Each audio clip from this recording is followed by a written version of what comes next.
ලබාගමු උදෑසනකසේ සිතැඟි වඩාලමු දිය ඇල්ලකසේ සුභාරතී සුභාරතී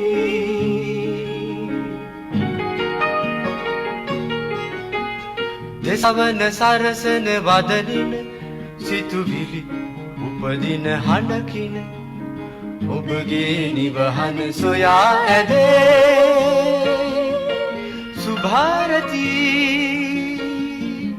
සුභාරතී. ආයුබෝවන් සුබ උදෑසනක් ඔබ සියලු දෙනාටම. උදෑසන 7:11යි දැන් වෙලාව. අපි මෙතෙන් සිට මැදිරි අංක 5දී සුභාරතී වැඩසටහන ආරම්භ කරන්නයි සූදානම් වන්නේ. සම්බන්ධතා මැදිරියේ සිට අපිට ආරාධනා කළේ සොයිරු sannivedaka තුමුල දිනුජය. ඔබට බෙහෙවින්ම ස්තුතියි. අදත් සුභාරතී වැඩසටහන වෙන්වන්නේ රටට ලෝකයට වැදගත් කාලීන මාතෘකාවක් පිළිබඳව කතා බහ කරන්නටයි. අද අපි මාතෘකා කරගත්තේ මැද පෙරදිග දේශපාලන අර්බුදය හා අන්තර්ජාතික නීතිය පිළිබඳව කතා කරන්නට. ඔබ දන්නවා මේ වන විට ගෝලීය අර්බුදයක් බවට පත් වෙලා තියෙන ඇමරිකාව, ඊශ්‍රායලය සහ ඉරානය මූලික වෙච්ච නමුත් සෙසු රටවලටත් මේ අර්බුදය දැනෙන පසුබිමක ඉඳගෙනයි අද සුභාරතී වැඩසටහනින් අපි ඔබව හමුවන්නේ.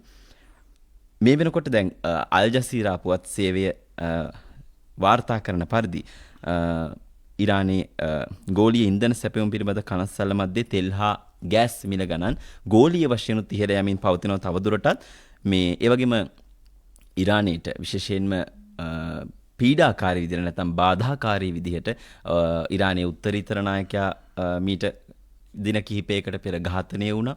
ඒ වගේම ඉන් අනතුරු ආරක්ෂක ලේකම්වරයා බුද්ධි ප්‍රධානියා ඝාතනය වුණා. මේ සියලු දේ මැද්දේ මේ මැද පෙරදිග තත්වය හා එහි වත්මන් ගැලපීම ශ්‍රී ලංකාවත් එක්ක කතා කරන්නයි මෙතෙන් සිට සුභාරතී වැඩසටහනින් අපි සූදානම් වන්නේ.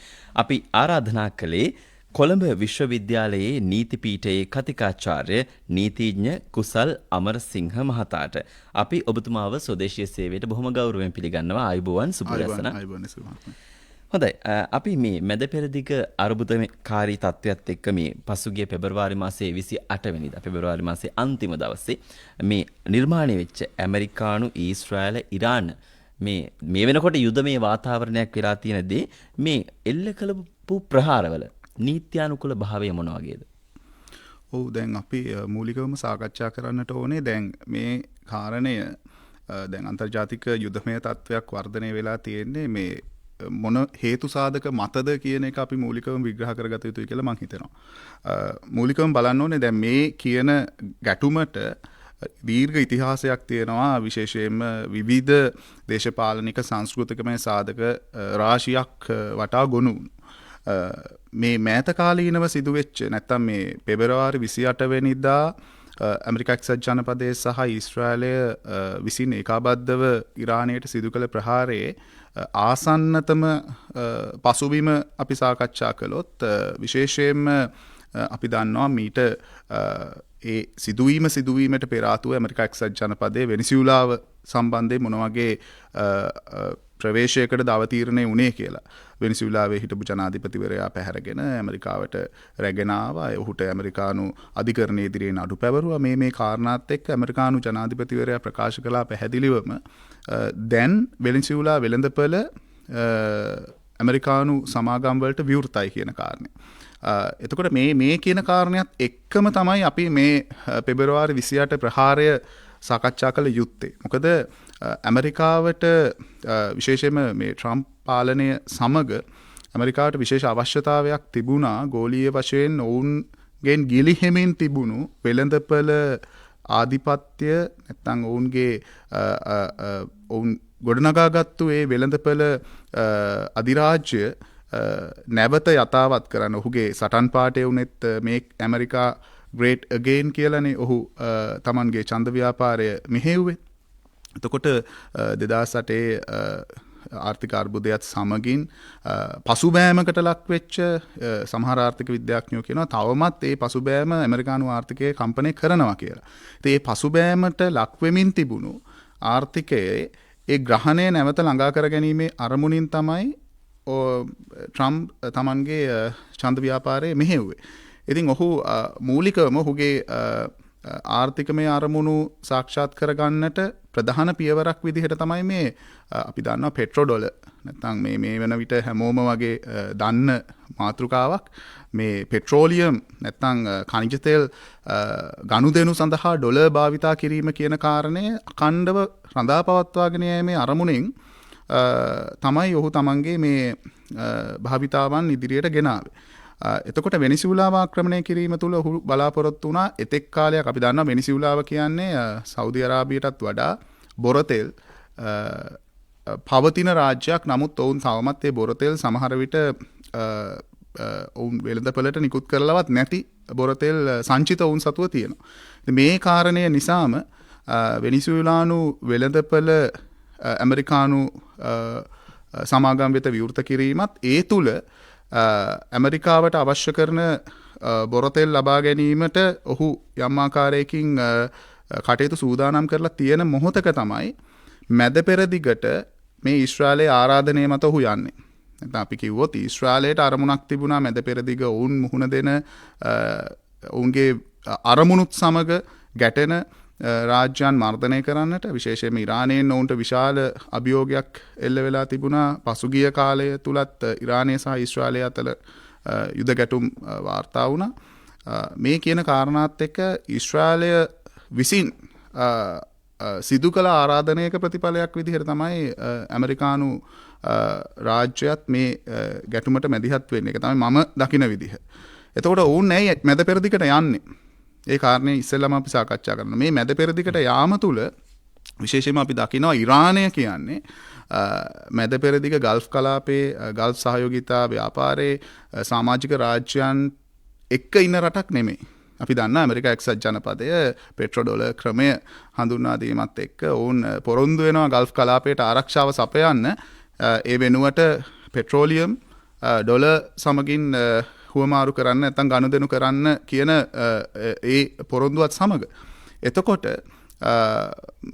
ඉරානය දිගින් දිගටම අපි දන්නවා නෙතන්යාහු අග්‍රාමාත්‍යවරයා ඉතා දීර්ඝ කාලයක් තිස්සේ ඔහු අග්‍රාමාත්‍ය ධූරය දරනවා ඊශ්‍රායලේ. ඔහු ඊට දශක ගණනාවකට පෙර සිටම පවසමින් හිටියේ ඔහු මහා මණ්ඩල රැස්වීම් වලදී පවා විශේෂයෙන්ම ඔහු දක්වමින් සිටියේ ඉරානය දැන් මේ මොහොත වෙන විට න්‍යෂ්ටික අවියක් සංවර්ධනය කරන්න නැත්නම් පරමාණුක බල ශක්තිය න්‍යෂ්ටික අවි සංවර්ධනය කරන තරමට ඇවිල්ලා තියෙන්නේ. මේක ලෝකයටම තර්ජනයක් කියන කාරණය තමයි ඔහු නිතර දැක්වුවේ. ඉතින් මේ කාරණය පසුපස තිබුණේ ඉරානය තමන්ට දේශපාලන සහ සංස්කෘතිකමය අභියෝගයක් වීම කියන කාරණය. එතකොට ඔවුන් උත්සාහ කරේ සෑම විටම ඇමරිකානු හිතවාදී රාජ්‍යයක් විදියට විශේෂම ඊශ්‍රායලය මැද පෙරදිග ආධිපත්‍යය තමා සතුව තබා ගැනීමට. එතකොට මේ කාරණයට ඇමරිකාවත් සහාය දුන්නා. ඒ වගේම ඇමරිකාව ගෙන ගිය ආර්ථික වැඩපිළිවෙලත් එක්ක ගල්ෆ් කලාපයේ අනිකුත් රාජ්‍යයන් අපි ගත්තොත් සෞදි අරාබිය වෙන්න පුළුවන්, එක්සත් අරාබිය එමිරාජ්‍ය වෙන්න පුළුවන්, බහරේනය වෙන්න පුළුවන්, කටාරය වෙන්න පුළුවන්. මේ රාජ්‍යයන් සියල්ලම ඇමරිකානු යුද කඳවුරු ස්ථාපිත කරන්න ඕන ඊට දුන්නා. මේ කියන කාරණා සියල්ලගේම එකතුවක් පුපුරා යෑමක් විදිහට තමයි ඔය පෙබරවාරි 28 ප්‍රහාරය සිද්ධ වෙන්නේ. මොකද ඇමරිකා එක්සත් ජනපදයට සහ ඊශ්‍රායලයට අවශ්‍ය වුණා ඉරානය කියන මැද පෙරදිග පිහිටි අවසාන විරුද්ධවාදී බල කඳවුර. මොකද ඉරාකය බිඳ වැට්ටුවා, සදාම් හුසේන් පාලනය පෙරලා දැම්මා. ඉරානය කියන බල කඳවුර නැත්නම් රුසියාවට සහ චීනයට සමීප වෙච්ච ඉරානය කියන රාජ්‍ය යම් ආකාරයකින් මට්ටු කිරීමකට උන්ට අවශ්‍යතාවය තිබුණා. ඉතින් ඒ හේතුව මත තමයි ඔය කියන මං කිව්ව කාරණාවල අඩු වැඩි වශයෙන් සංස්කෘතික, දේශපාලන, ආර්ථික සාධක සියල්ලගේම එකතුවක් විදිහට තමයි පෙබරවාරි 28 ප්‍රහාරය සිද්ධ වෙන්නේ. ඇමරිකා එක්සත් ජනපදයේ සහ ඊශ්‍රායලයේ බලාපොරොත්තු නැහැ මෙතරම් දීර්ඝව මේ සන්නද්ධ අරගලයේ ඉදිරියට යන්න. මේ සන්නද්ධ ගැටුම ඉතාමත්ම කෙටි කාලයකින් අවසන් කරලා මේ ඉරාන පාලන තන්ත්‍රය පෙරලලා දමලා ඔවුන්ට හිතවාදී පක්ෂපාතී පාලනයක් ස්ථාපිත කරන්න ඔවුන් යම් සිහිනයක හිටියා. ඒ නිසාම තමයි ප්‍රධාන ඉලක්ක වෙත ඔවුන් ඉතා ඉක්මනින් ළඟා වුණේ. විශේෂම අපි දන්නවා ආධ්‍යාත්මික නායකවරයා ඝාතනය කරා. ඒ වගේම ඉහළ අනදෙන නිලධාරීන් රාශියක් අද වන විට ඝාතනය කරලා තියෙනවා. නමුත් තවමත් ඔවුන්ට බැරි වෙලා තියෙනවා ඉරානය තමන් ඉදිරියේ දන නමන්න තැනටපත් කරගන්න. ඔය කියන කාරණා සියල්ලම දේශපාලන ආර්ථික කියන සාධක.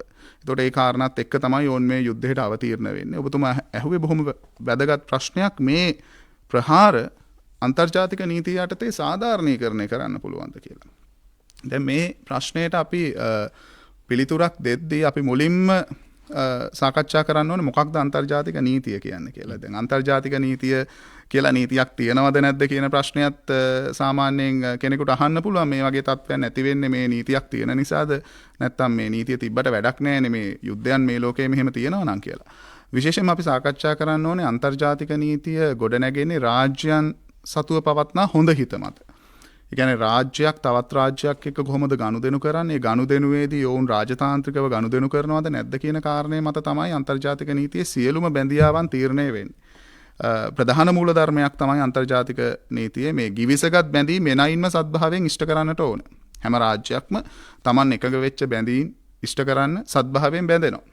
එතකොට මේ බැඳීම් ඉටු කිරීම නැත්තම් මේ ගිවිසුම් එනයින්ම ඉටු කිරීම කියන කාරණේ සාකච්ඡා කරද්දී රාජ්‍යයන් සෑම රාජ්‍යයක්ම අපි අන්තර්ජාතික නීතිය තුල සලකන්නේ ස්වාධිපති සමානයන් විදිහට. ස්වාධිපති බලයෙන් නොවුන් සමානයි. විශේෂයෙන්ම අපි ගත්තොත් එක්සත් ජාතීන්ගේ මහා මණ්ඩල සැසිවාරවලදී විවිධ යෝජනා සම්මතයන් ඉදිරිපත් වෙනවා. මේ යෝජනා සම්මතයන් වලදී සෑම රාජ්‍යයකට හිමි වෙන්නේ සමාන ඡන්ද බලයක්. එතකොට සියලුම රාජ්‍යයන් සමානයන් කියලා අපි අන්තර්ජාතික නීතිය තුල පිළිගන්නවා. එතකොට මේ සමාන රාජ්‍යයන් එකිනෙක තමන්ගේ ගනුදෙනු සිද්ධ කරන්නේ කොහොමද කියන එක මත තමයි විශේෂයෙන්ම මේ අන්තර්ජාතික නීතියේ මූලික පිළිගැනීම් මූලික නියාමයන් සකස් වෙලා තියෙන්නේ. ඉතින් අපි ගත්තොත් එක්සත් ජාතීන්ගේ සංවිධානය කියන්නේ ලෝක ව්‍යවස්ථාදායකයක් නෙමෙයි. ඒක එක්තරා ආකාරයක වේදිකාවක් රාජ්‍යයන්ට සාමූහිකව රැස් වෙලා තීන්දුව ගන්න ලෝකයේ අභිවෘද්ධිය වෙනුවෙන් විවිධ යෝජනා සම්මතයන් විවිධ සම්මුතීන් එකඟතාවයන් ඇති කරගන්න. එතකොට එක්සත් ජාතීන්ගේ සංවිධානයේ ප්‍රඥප්තිය අපි ගත්තොත් අපි දන්නවා එක්සත් ජාතීන්ගේ සංවිධානය නිර්මාණය වෙන්නේ දෙවන ලෝක යුද්ධයෙන් පස්සේ ලෝකය නැවත ලෝක යුද්ධයකට යෑම වැළැක්වීමේ අරමුණින් එක්සත් ජාතීන්ගේ සංවිධානය නිර්මාණය වෙන්නේ. එතකොට මේ එක්සත් ජාතීන්ගේ ප්‍රඥප්තියේ විශේෂයෙන්ම දෙවන ව්‍යවස්ථාවේ දක්වනවා මේ සංවිධාන ව්‍යුහය ඇයි නිර්මාණය කරන්නේ මොකක්ද අරමුණ? මේ දෙවන ව්‍යවස්ථාවේ 4 වන ඡේදයේ පැහැදිලිවම දක්වලා තියෙනවා කිසිදු සමාජික රාජ්‍යයක් තවත් සමාජික රාජ්‍යයක භෞමික අඛණ්ඩතාවයට රාජ්‍ය ස්වාධිපත්‍යයට එරෙහිව බලය භාවිතා කළ නොයුතුයි කියලා.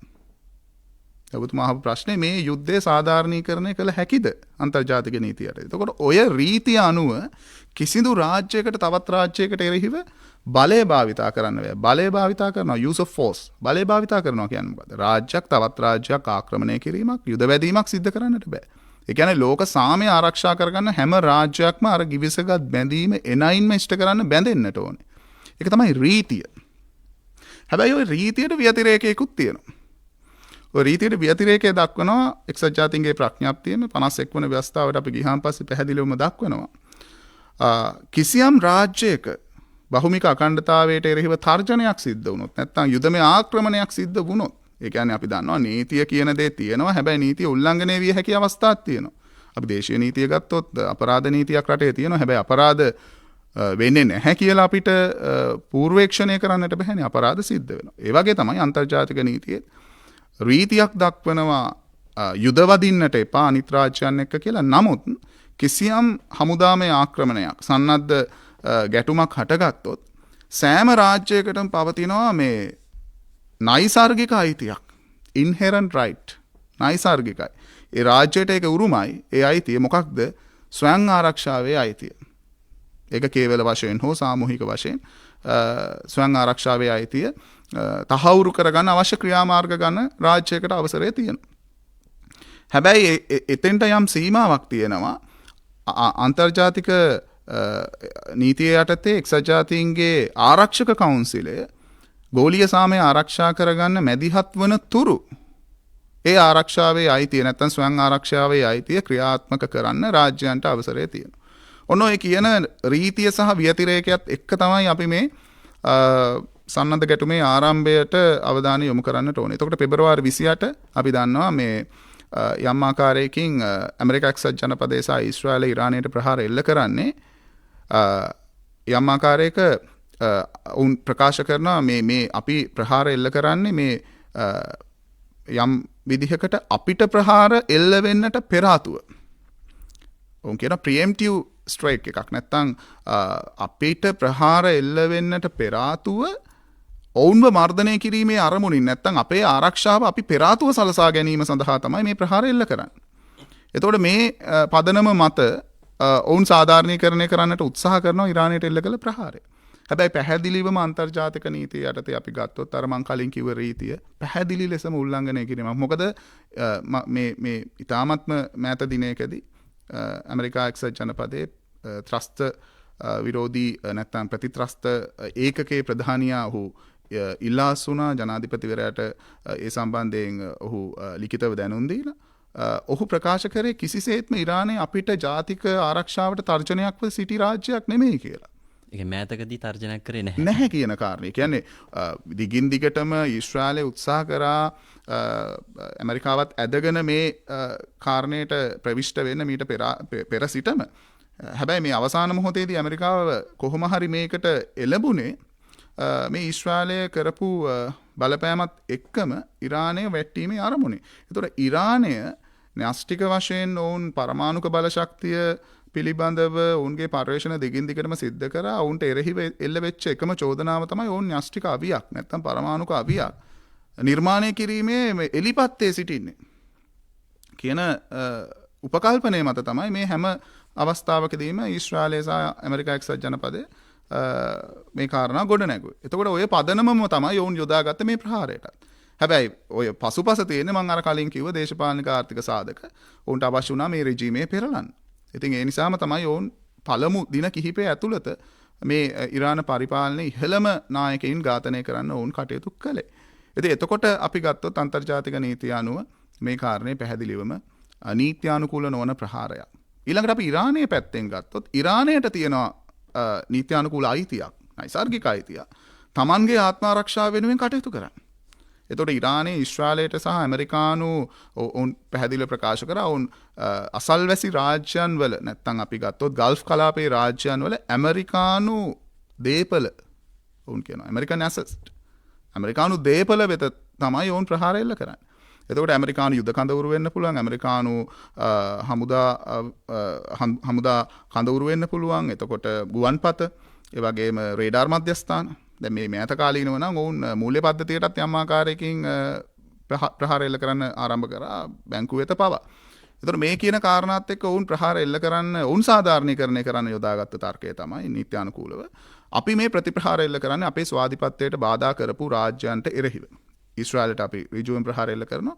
ඇමරිකා එක්සත් ජනපදයේ අදාළ ප්‍රදේශ නැත්නම් ඒ යුද කඳවුරු වෙත ඇමරිකා එක්සත් ජනපදයට අදාළ දේපල ඉලක්ක කරගෙන අපි ප්‍රහාර එල්ල කරනවා. මේ කියන කාරණාත් එක්ක තමයි අපි මේ ප්‍රහාරය නැත්නම් මේ යුද ගැටුම මෙහි ආරම්භය නීත්‍යානුකූලද නැද්ද කියලා සාකච්ඡා කරන්න ඕනේ. දැන් අපි දන්නවා හොඳටම ඇමරිකා එක්සත් ජනපදයේ එල්ල කරපු ප්‍රහාරයකේ ඉරානයේ පාසලක දැරියන් 100කට අධික ප්‍රමාණයක් මිය ගියා. එතකොට මේ කාරණා එක සාකච්ඡා කරද්දී පැහැදිලිවම එවැනි සිදුවීම් ඍජුව සන්නද්ධ ගැටුමට සහභාගී නොවන සිවිල් වැසියන් ඉලක්ක කර ගැනීම. ඒවා යුද අපරාධ විදිහට සලකන්න පුළුවන්. එතකොට මේ දෙපාර්ශ්වයම මේ වන විට මේ යුද්ධයේ උඩුදුවා යාමත් සමග තමන්ගේ නීත්‍යානුකූල සීමාවන් ඉක්මවා ගිහිල්ලා මේ සන්නද්ධ ගැටුමේ විවිධ පැතිමානයන් දිගහැරගෙන යනවා කියලා අපිට කියන්න පුළුවන්. විශේෂයෙන්ම දැන් හෝමුස් සමුද්‍ර සංධිය අවහිර කිරීමේ සිදුවීම වගේ කාරණා ගත්තොත් මේ කාරණා තවදුරටත් නීත්‍යානුකූලද නැද්ද කියන දේ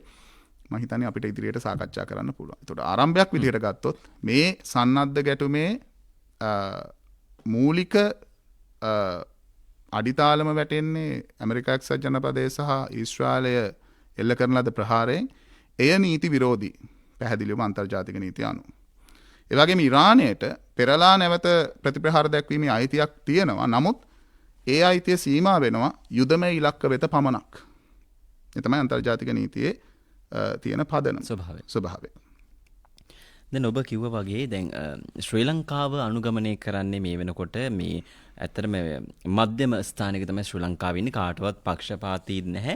කිසිම රටකට අපක්ෂපාතී නැහැ. විශේෂයෙන්ම ඉරානයේ පැමිණි නෞකාවේ සිටි පිරිස බේරා ගැනීමෙන් ඒ කිව්ව දේවල් ප්‍රගුණ කරා. දැන් ජනාධිපතිවරයා වුණත් මේ මෑතකදී පවත්වපු විශේෂ මාධ්‍ය සාකච්ඡාවේදී පවා කිව්වේ ශ්‍රී ලංකාව තවදුරටත් මධ්‍යම පිළිවෙතක් තමයි අනුගමනය කරන්නේ. ඉරානයට, ඊශ්‍රායලයට හෝ ඇමරිකාවට පක්ෂපාතී නැහැ, විරුද්ධත් නැහැ. ඒ කියන්නේ ශ්‍රී ලංකාව බැඳී ඉන්න නොබෙදි රාජ්‍යයක් විදිහට මේ දේවල් වෙනුවෙන් අවශ්‍ය ක්‍රියාමාර්ග ගන්න, විශේෂයෙන්ම මේ නෞකාවේ සිද්ධිය ගැන කතා කරොත්. දැන් මේ වෙනකොට ජාත්‍යන්තර මට්ටමින් මේ විශේෂයෙන්ම මේ හෝමූස් සමුද්‍ර සංධිය ඔබ මතු කළ කාරණය මේ අවහිර වෙලා තියෙනවා. සමහර නෞකා මම දැක්ක මේ ඊයේ පෙරේදා විදේශ මාධ්‍ය වාර්තා කරන සමහර නෞකා මේ රතු මුහුද හරහා මේ තමන්ගේ නාවික පහසුකම් සපයා ගන්න උත්සාහ කරන මොකද මේ සමුද්‍ර සංධිය අවහිර වෙලා තියෙන නිසා. දැන් මේ හෝමූස් සමුද්‍ර සංධිය අවහිර වීමත් එක්ක කොහොමද ජාත්‍යන්තර වශයෙන් සමහරකයට අර්බුද නිර්මාණය වෙනවා? ඉන්දරටගත් නෞකාවලට යන්න විදිහක් නැහැ, නැත්නම් වෙනත් නෞකාවලට යාත්‍රා කරන්න විදියක් නැහැ. මේ පිළිබඳව පැහැදිලි කරොත්. ඔව් දැන් මේ කාරණේ අපි විසඳා ගන්නට ඕනේ මෙන්න මේ විදිහට. දැන් මම කලින් කිව්වා වගේ ඉරානය තමන්ගේ ප්‍රතිපහාර එල්ල කිරීමේ නීත්‍යානුකූල අයිතිය යම් ආකාරයකින් අවභාවිතා කිරීමකට ලක් කරපු තැනක් විදිහට අපිට සලකන්න පුළුවන් මේ හෝමූස් සමුද්‍ර සංධිය අවහිර කිරීම. මම ඒක අවහිර කිරීමක් කියලා සඳහන් කරේ මොකද ඉරානය කිසිසේත්ම ප්‍රකාශ කරලා නැහැ හෝමූස් සමුද්‍ර සංධිය Taman වසනවා කියලා. කියන්නේ සම්පූර්ණයෙන්ම ගමනාගමනයට වහා තබනවා කියලා ඔවුන් ප්‍රකාශ කළා නැහැ. මොකද ඔවුන්ට නීත්‍යානුකූලව එහෙම ප්‍රකාශ කිරීමේ හැකියාවකුත් නැහැ රාජ්‍යයක් වශයෙන්. දැන් හෝමූස් සමුද්‍ර සංධිය ගත්තොත් අපි දන්නවා මේ පර්සියානු බොක්ක, පර්සියානු ගල්ෆ් සහ ඕමාන බොක්ක, එහෙම නැත්නම් අරාබි මුහුද දක්වා දිව යන මේ සමුද්‍ර තීරය මැද පිහිටි එක්තරා පටු ස්ථානයක් තමයි මේ හෝමූස් සමුද්‍ර සංධිය කියන්නේ. මේක බොහොම මේ තීරණාත්මක ස්ථානයක් මේ වෙළඳ නාවික කටයුතු වලදී. මොකද ගෝලීය බොරතෙල් වෙළඳ පොලෙන් 30% පමණ ප්‍රමාණයක් නිෂ්පාදනය වෙන්නේ මේ ගල්ෆ් කලාපයේ රාජ්‍යයන් වලින්. එතකොට මේ ගල්ෆ් කලාපයේ රාජ්‍යයන් මූලික නැව් මාර්ග දෙකක් භාවිතා කරනවා මේ තෙල් අපනයනය කරන්න, නැත්නම් ගෝලීය වෙළඳ පොළට මුදා හරින්න. එකක් තමයි අපි කතා කරන හෝමූස් සමුද්‍ර සංධිය හරහා දිවෙන නැව් මාර්ගය. අනිත් එක ඔබතුමා කිව්වා වගේ රතු මුහුද හරහා දිවෙන නැව් මාර්ගය. උතනින් සුවසැල හරහා මධ්‍යධරණීය මුහුදට යන්න පුළුවන් යුරෝපයට යන නැව් වලට. එතකොට දැන් මෙතන මේ බ්ලොක් වෙලා තියෙන නැත්නම් මේ අවහිර වෙලා තියෙන මේ හෝමූස් සමුද්‍ර සංධිය කිලෝමීටර් 33ක වගේ ආසන්න ප්‍රමාණයක තියෙන බොහොම පටු සමුද්‍ර සංධියක්.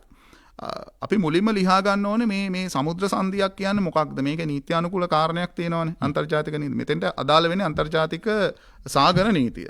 දැන් අන්තර්ජාතික සාගර නීතිය සම්බන්ධයෙන් ගත්තොත් එක්සත් ජාතීන්ගේ සාගර නීතිය පිළිබඳ සම්මුතිය තමයි මූලික නෛතික ලේඛනය විදිහට අපි සලකන්නේ.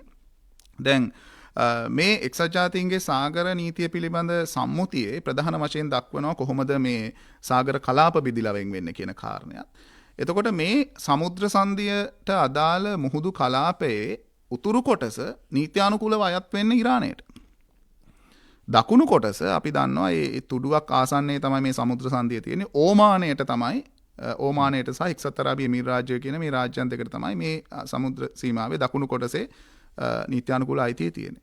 හැබැයි මේක අපි අන්තර්ජාතික සමුද්‍ර නීතිය යටතේ අපි සලකනවා මේක ඉන්ටර්නැෂනල් ට්‍රාන්සිට් පැසේජ් එකක්. එහෙම නැත්නම් අන්තර්ජාතික හුවමාරු මාර්ගයක් විදිහට තමයි මේක සලකන්නේ.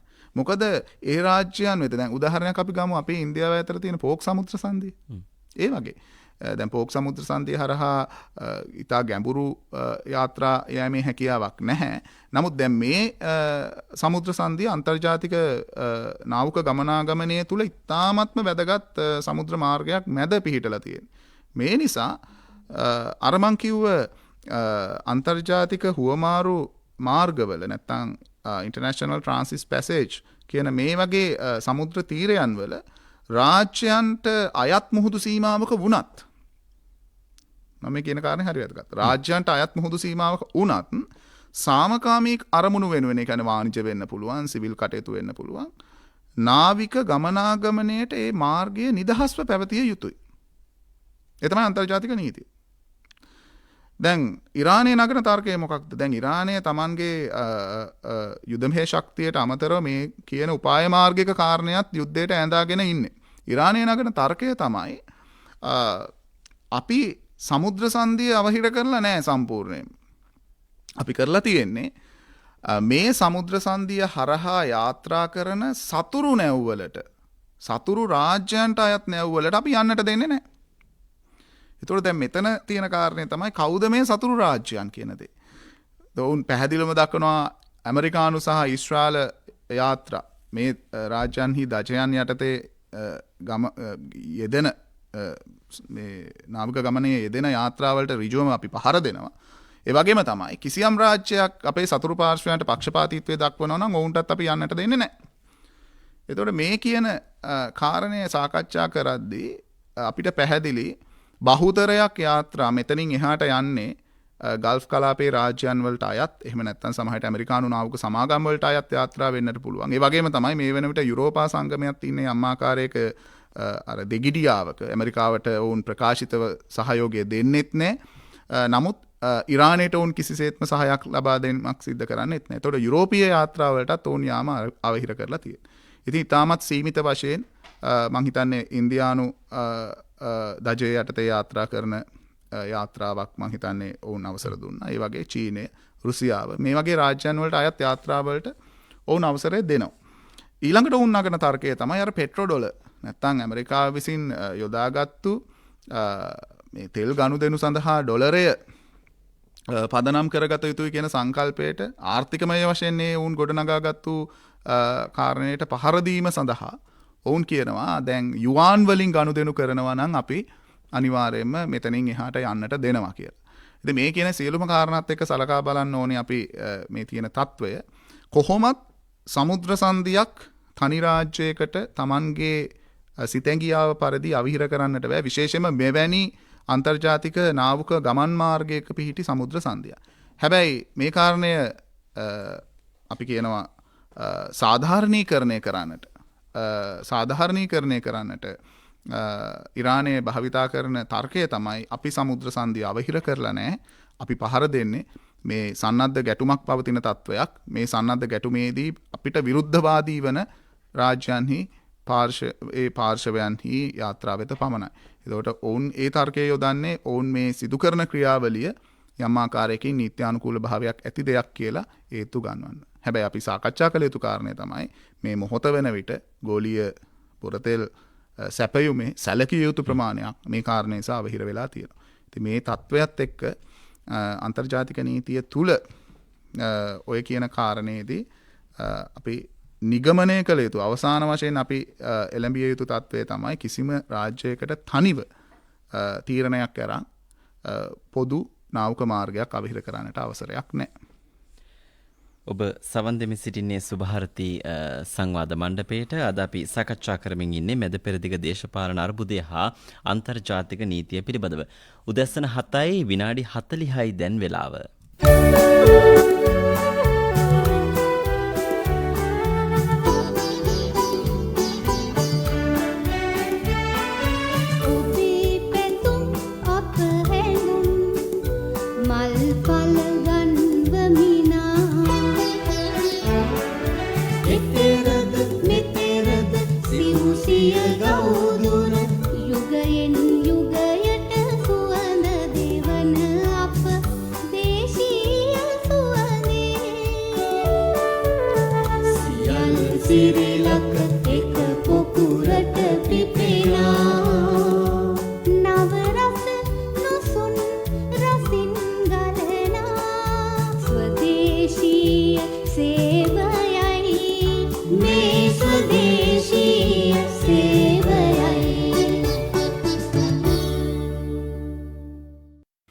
ඔබ යලිත් සුභාරති සජීව වැඩසටහන සමග මැද පෙරදිග දේශපාලන අර්බුදය හා අන්තර්ජාතික නීතිය පිළිබඳව අද අපි කතා කරන්නේ.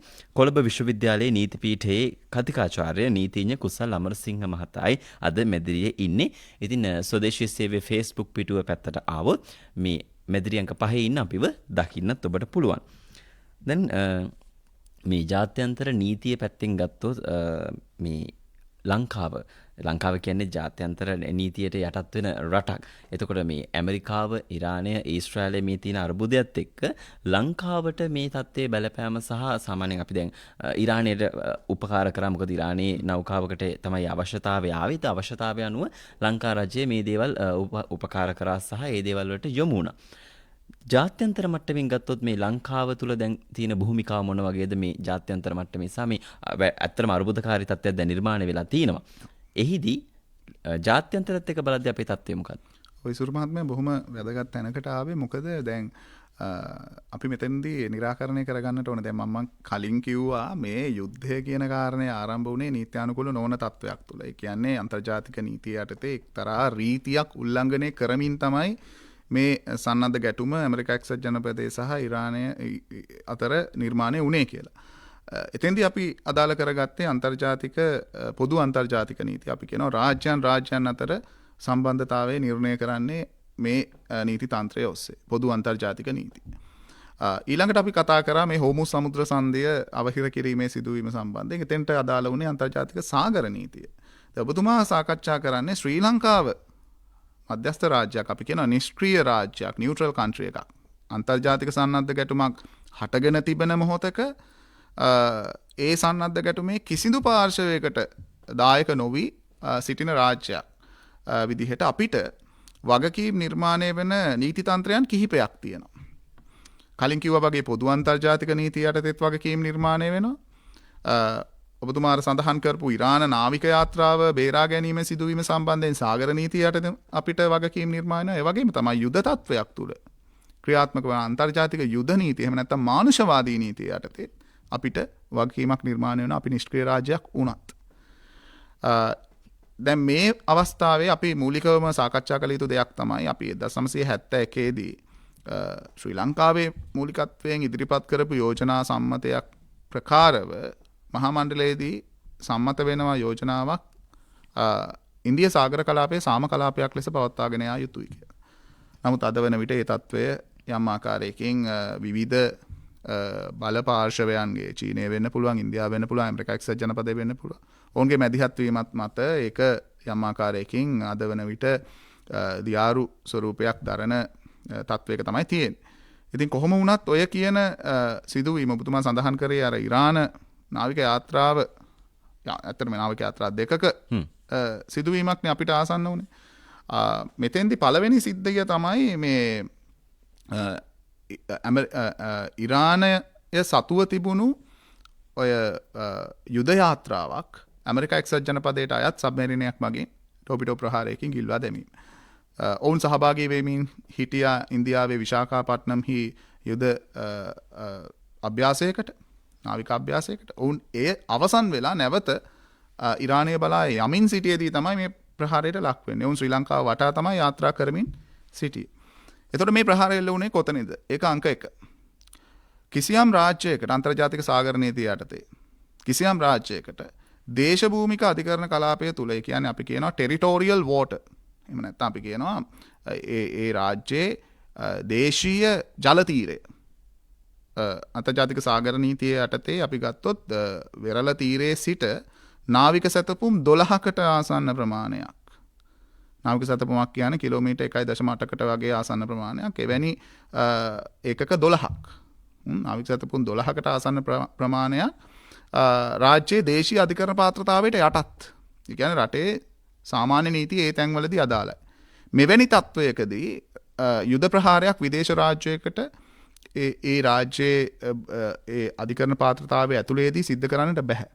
එම රාජ්‍යයට හෝ වෙනත් රාජ්‍යයකට. දැන් අපි නිෂ්ක්‍රීය රාජ්‍යයක් නම් අපේ රාජ්‍ය මුහුදු තීරයේ ඇතුලේ අපිට අයත් වන සමුද්‍ර තීරයේ ඇතුලේ සටනකට ප්‍රවිෂ්ඨ නොවිය යුතුයි අදාළ යුද වදින පාර්ශවය. ඒතොර ඒක අංක 1. දැන් මේ සිද්ධිය සිද්ධ වුණේ ඔය කියන සීමාවෙන් ඔබ්බේ. හැබැයි ඔය කියන සීමාවෙන් ඔබ්බට ගියාට නාවික සැතපුම් තවත් 200ක් යනතුරු අපේ රටට විවිධ නීතීන් යටතේ අයත් වන කලාපයන් තියෙනවා. දැන් ඔය මූලික නාවික සැතපුම් 12 අපි සලකනවා දේශීය ජල තීරය කියලා. එතනින් ඔබට නාවික සැතපුම් 12ක් තව අපි සලකනවා යාබද ජල තීරය කියලා. එතනින් එහාට නාවික සැතපුම් 200ත් 300ත් අතර ප්‍රමාණයක් අපි සලකනවා අනන්‍ය ආර්ථික කලාපය කියලා. ওই කියන කලාපයන් තුනම අපේ රටේ නීතියේ යම් යම් ප්‍රදේශ ආවරණය කරනවා. දැන් ඔය සිදුවීම සිද්ධ වෙන්නේ අපේ යාබද ජල තීරය සහ අනන්‍ය ආර්ථික කලාපය කියන මේ කලාප අතර. එතකොට එතෙන්දී දේශීය අධිකරණ පාත්‍රතාවයේ ඍජුවම අදාළ නොවුනත් ඒ මොහොතේදී එල්ල වෙච්ච ප්‍රහාරයට යම් ආකාරයකින් ප්‍රතිචාර දැක්වීමක් අපි කළ යුතුයි. අපිට වගකීමක් නිර්මාණය වෙනවා අන්තර්ජාතික සාගර නීතිය යටතේ. ඒ තමයි ওই කලාපය අපි විසින් ගලවා ගත යුතු මෙහෙයුම් සිදු කළ යුතු. අපි කියනවා rescue missions. ගලවා ගැනීමේ මෙහෙයුම් සිදු කළ යුතු කලාපය අන්තර්ජාතික සාගර නීතිය යටතේ. ඒ වගේම තමයි අපි අන්තර්ජාතිකව එකඟ වෙලා තියෙනවා තව සම්මුති දෙකකට. එකක් තමයි මේ search and rescue convention. එහෙම නැත්නම් අපි කියනවා ගලවා ගැනීමේ කටයුතු පිළිබඳ අන්තර්ජාතික සම්මුතිය. සාගරයේදී සිදුවන අනතුරු වලදී ගලවා ගැනීමේ කටයුතු සිදු කරන්නට රාජ්‍යයන් බැඳෙන සම්මුතිය. ඒ වගේම තමයි අපි තව සම්මුතියකට රාජ්‍ය පාර්ශවයක් වෙනවා. සාගරයේදී ජීවිත ආරක්ෂා කර ගැනීම පිළිබඳ අන්තර්ජාතික සම්මුතිය. Protection of Life at Sea. International Convention for the Protection of Life at Sea.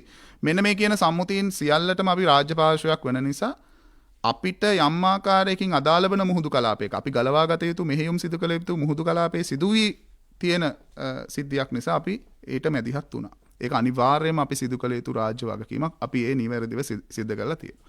එතෙන්දී අපි ගලවා ගත්තේ කවුද? මේක සිවිල් යාත්‍රාවක් නෙමෙයි. යුදමය ඉලක්කයක්. පැහැදිලිවම යුදමය ඉලක්කයක්. ඔවුන් පැමිණියේ මොන අරමුණකටද කියන එක අදාළ නැහැ. මේක යුදමය ඉලක්කයක්. එතකොට ප්‍රහාරය නීත්‍යානුකූලයි. නමුත් මේ ගලවා ගත්තේ නැව්බත් වූ නැවියන්. නැව්බත් වූ නැවියන් කියන්නේ අන්තර්ජාතික මානුෂවාදී නීතිය යටතේ අන්තර්ජාතික මානුෂවාදී නීතියේ ජිනීවා සම්මුතියෙන් අපි සලකා බැලුවොත් දෙවන ජිනීවා සම්මුතිය යටතේ ඔවුන් අපි අනිවාර්යයෙන්ම බේරාගත යුතුයි. ඔවුන් බේරාගෙන අපි අපේ රටට ගෙනල්ලා ඔවුන්ව දැන් අපේ බාහිරේ පවතින. ඊළඟට දෙවන යාත්‍රාව ඔවුන්ට නැවත ඉරානයට යෑමේදී අනිවාර්යයෙන්ම ප්‍රහාරයක් එල්ලවීමේ අවදානම තිබුණා. ඒතකොට එතන හිටියා නාවික නිලධාරීන්, කැඩෙට් නිලධාරීන් ඇතුළු නිලධාරීන් 100කට අධික ප්‍රමාණයක්. ඔවුන්ගේ ජීවිත ගලවා ගැනීම වෙනුවෙන් ඔවුන් අපෙන් ඉල්ලීමක් කරා අපි ඔබගේ බාරයට පත් කරගන්න. මේක නීත්‍යානුකූල ඉල්ලීමක්. ඔවුන් අපි වෙත පැමිණි පිරිසක් අන්තර්ජාතික මානුෂවාදී නීතියේ 3 වන ජිනීවා සම්මුතිය යටතේ ඔවුන්ව රැකබලා ගැනීම අපේ වගකීමක් වෙනවා. ඒ අනුව තමයි අපි ඔවුන් අපේ භාරයට අරගෙන, ඔවුන්ගේ යාත්‍රාව අපේ භාරයට අරගෙන, ඔවුන් දැන් අපි සතුව අපේ භාරයේ ඔවුන් නීත්‍යානුකූලව තියෙනවා. දැන් මේ මොහොතේදී වෙනත් කිසිදු රාජ්‍යයකට ඔවුන්ට අදාළව යම් බලපෑමක් සිද්ධ කරන්නට බෑ ශ්‍රී ලංකාවට. විශේෂයෙන්ම ඔවුන්ව නැවත බාර දෙන්න කියලා. එහෙම නැත්නම් ඔවුන්ව නැවත හරවා යවන්නට කියලා. කිසිදු බලපෑමක් සිද්ධ කරන්නට බෑ අන්තර්ජාතික මානුෂවාදී නීතිය යටතේ. අපේ වගකීමක් වෙලා තියෙන්නේ දැන් මේක. ඔව් කෙනෙකුට හිතෙන්න පුළුවන් මේක ලංකාවටත් මේක සද්ද නැතුව ඉන්න පුළුවන් නේ. ඕක මොකටද ගත්තේ කියලා හිතෙන්න. එහෙම සද්ද නැතුව ඉන්න බෑ. ඒක තමයි ජාත්‍යන්තර නීතියේ අපි සතුව තියෙන බැඳීම. අපි ශිෂ්ට සම්පන්න ලෝකයක්. මේ යුද්ධයන් පවතිනවා තමයි ශිෂ්ට සම්පන්න ලෝකයක අන්තර්ජාතික නීතියේ මූලික පදනම මං කිව්වේ ගිවිසගත් බැඳීම් සත්භාවීව ඉෂ්ට කරන්න ඕනේ. එතකොට අපි ප්‍රදර්ශනය කරලා තියෙනවා අපි සතුව ඇති බැඳීම අපි කොහොමද ඉෂ්ට කරේ කියලා. ඒක අන්තර්ජාතික මං හිතනවා ඉතාමත් හොඳ නිදර්ශනයක්. රාජ්‍යයක් විදිහට අපි නිෂ්ක්‍රීය රාජ්‍යයක් විදිහට මේ මොහොතේදී ඒ සිදු කළ ක්‍රියාව අන්තර්ජාතික නීතිය ඉතාමත්ම මැනවින් අපි කළ යුතු ක්‍රියාවක් සිදු කිරීමක් විදිහට මම දකිනවා. ඒතකොට ඒ තත්වයේ තුල ඉරානයට පවා ඔවුන්ව අපෙන් ඉල්ලා සිටින්නට බෑ. අපි ඔවුන්ව නැවත බාර දෙන්නට ඕනේ මේ යුද්ධය අවසන් වුණාට පස්සේ. ඔවුන්ගේ ජීවිතවල ආරක්ෂාව සම්පූර්ණයෙන්ම දැන් අපි සතු වගකීමක් වෙලා තියෙනවා. ඒතර මේ කාරණාත් එක්ක තමයි අපි ඔය කියන සිදුවීම සාකච්ඡා කළ යුත්තේ.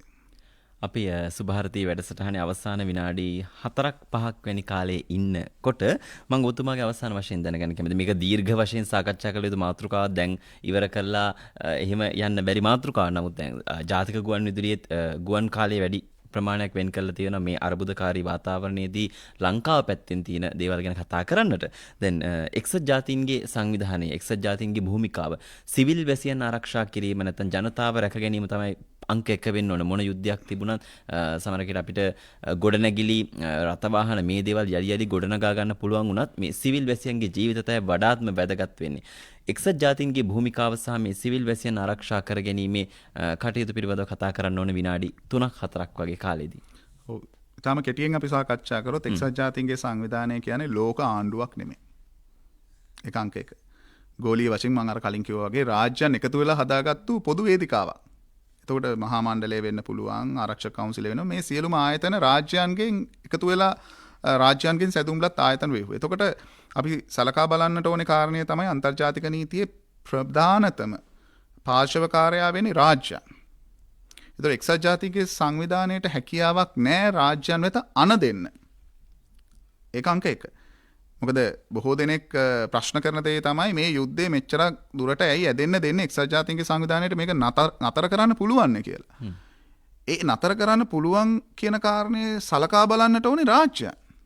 මොකද එක්සත් ජාතීන්ගේ සංවිධානය මම දැක්කා ඊයේ දිනේදීත් අන්තෝනියෝ ගුටරේස් මහලේකම්වරයා පැහැදිලිවම ඉල්ලීමක් කරනවා නිතර ඉල්ලීම් කරනවා පාර්ශවයන් වෙත මේ යුද්ධේ වහම නතර කරන්න. දැන් මේක ඇති ලෝකයට.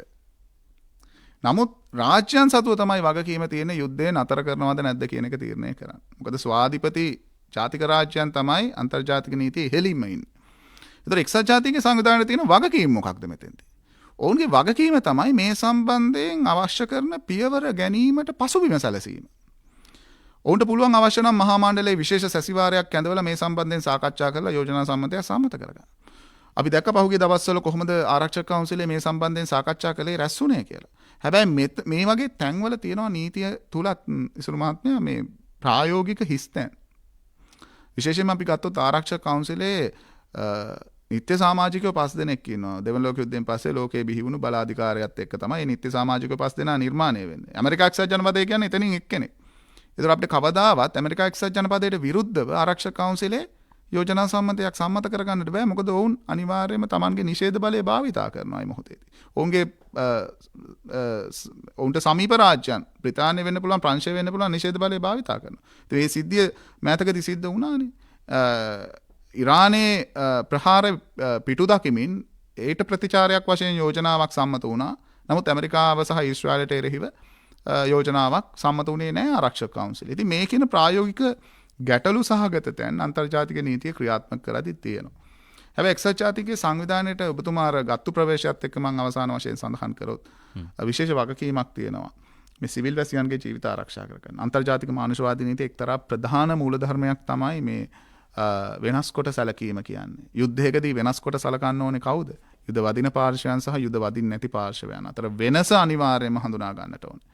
ඒ අනුව සිවිල් වැසියන් වෙත ඉලක්කගත කරලා හෝ අවිචාරවත් ප්‍රහාර එල්ල කරලා සිවිල් වැසියන්ගේ ජීවිත දේපල වෙත හානි කරන්නට යුද වදින පාර්ශවයන් වෙත කිසිදු නීත්‍යානුකූල අවසරයක් නැති. මේ සම්බන්ධයෙන් තීරණාත්මක මැදිහත් වීමක් කරන්න එක්සත් ජාතීන්ගේ සංවිධානයට යම් ආකාරයක වගකීමක් තියෙනවා. ඒක බලයක් කියනවට වඩා වගකීමක් තියෙනවා. මොකද ඔවුන් පසුබිම සකස් කරන්නට ඕන මේ කියන රාජ්‍යයන්හි යුද ගැටුම තව දුරටත් ඉදිරියට යාමට නොදී ඒ සඳහා අවශ්‍ය කරන සාමකාමී කාරණා ඉෂ්ට සිද්ධ කරගන්න අවශ්‍ය කරන පසුබිම සැකසීමේ වගකීමක් එක්සත් ජාතීන්ගේ සංවිධානයට තියෙනවා. අපි බලාපොරොත්තු වෙමු අනාගතයේදී නුදුරු අනාගතයේදී මේ සිදු විය යුතුයි. එක්සත් ජාතීන්ගේ සංවිධානය මීට වඩා සක්‍රියව මේ සම්බන්ධයෙන් මැදිහත් විය යුතුයි.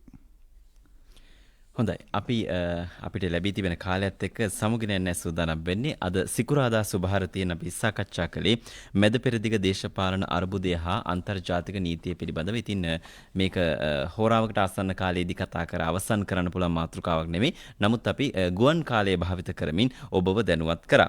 කොළඹ විශ්වවිද්‍යාලයේ නීති පීඨයේ කතිකාචාර්ය නීතිඥ කුසල් අමරසිංහ මහතායි අපේ ආරාධනය පිළිගත්තේ. ඔබතුමාට ස්තුතියි. සුබ දවසක්. ස්තුතියි. අද සුභාරතී වැඩසටහනට තාක්ෂණික දායකත්වය රජීව නානායක්කාර නව මාධ්‍ය ඔස්සේ ඔබ අප යා කළේ කාවින්දී ගාල්ලේ ආරච්චි. සුභාරතී නිෂ්පාදනය කරමින් ඉදිරිපත් කළ මම ඉසුරු චනෝජ් කුරේ. යලිත් සුභාරතී වැඩසටහන හෙට උදෑසන 7ට. ඔබට සුබ දවසක්.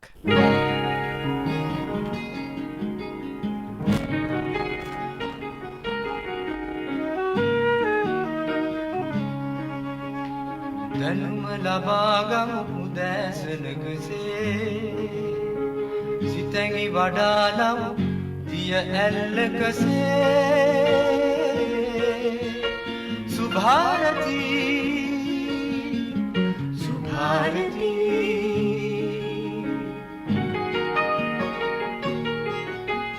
දෙසවන සරසන වදනින සිතුවිලි උපදින හඬකින ඔබගේ නිවහන සොයා ඇදේ සුභාරතී